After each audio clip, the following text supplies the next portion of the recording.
Assalamualaikum warahmatullahi wabarakatuh. Bagaimana kabarnya hari ini anak-anak? Semoga kita semuanya masih diberikan kesehatan oleh Allah Subhanahu wa Ta'ala. Sehat lahir dan batin, serta umur yang panjang dan barokah. Amin amin ya Rabbal alamin. Anak-anakku yang berbahagia, kali ini kita kembali dalam program pembelajaran dari rumah. Materi pelajaran pendidikan agama Islam dan budi pekerti kelas 5 sekolah dasar, yakni pada tema Rasul Allah Idola, dengan subtema kisah teladan Nabi Ilyas alaihissalam. Namun sebelum kita mulai, terlebih dulu marilah kita membaca doa agar ilmu yang kita peroleh jadi ilmu yang bermanfaat dan barokah. Amin amin ya Rabbal alamin. Bismillahirrahmanirrahim. Raditu billahi robba wa bil islami dina wa bi Muhammadin nabiyya wa rasula. Rabbi zidni ilma warzuqni fahma. Rabbi zidni ilma warzuqni fahma.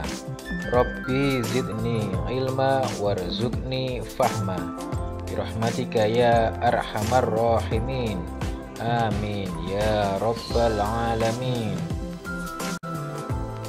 Anak-anakku semuanya yang berbahagia, setelah kalian membaca doa sebelum belajar, berikutnya marilah kita simak penjelasan tentang kisah teladan Nabi Ilyas alaihissalam. Nabi Ilyas alaihissalam adalah keponakan Nabi Ilyas alaihissalam. Ilyas adalah Al-Asbad bin Iddi bin Sud'im bin Afraim bin Yusuf bin Yakub bin Ishaq bin Ibrahim al-Khalil. Ia pernah bersembunyi bersama Nabi Ilyas alaihissalam di gunung untuk menghindari bala tentara Raja Ba'labak. Setelah Nabi Ilyas alaihissalam meninggal dunia, Ilyas menggantikannya dalam mengurusi kaumnya. Allah Subhanahu wa Ta'ala menjadikannya sebagai nabi setelah Nabi Ilyas alaihissalam. Nabi Ilyas alaihissalam melanjutkan misi pamannya sampai akhirnya kaum Nabi Ilyas kembali taat kepadanya.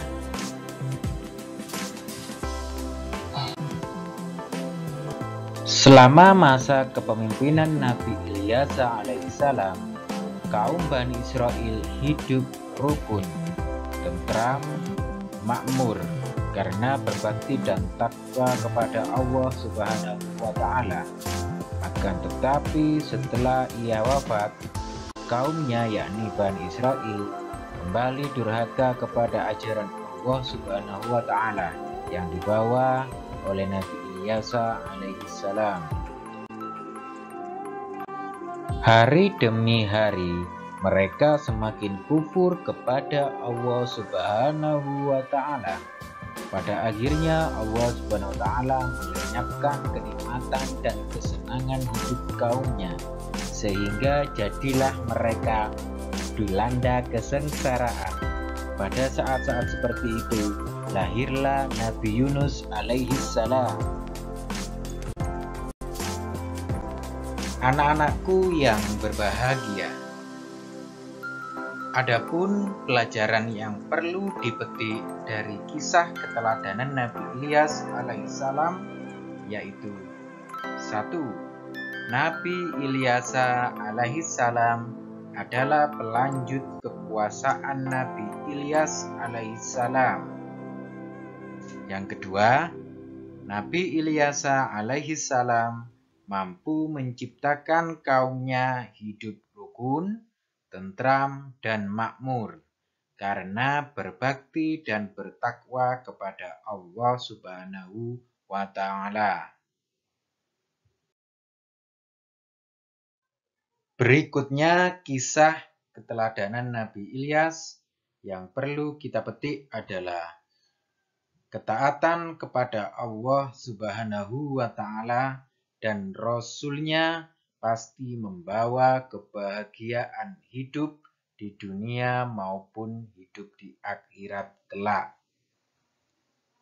Kemudian yang nomor 4, pelajaran yang perlu dipetik dari kisah teladan Nabi Ilyas alaihissalam adalah bahwa kedurhakaan kepada Allah Subhanahu wa Ta'ala dan Rasul-Nya adalah penyebab kesengsaraan di dunia maupun di akhirat kelak. Anak-anakku yang berbahagia, demikian tadi penjelasan tentang kisah teladan Nabi Ilyas alaihissalam. Marilah kita lakukan atau kita praktekkan hikmah dari kisah keteladanan Nabi Ilyas alaihissalam dalam kehidupan sehari-hari. Dan dari kami, akhirul kalam, wassalamualaikum warahmatullahi wabarakatuh.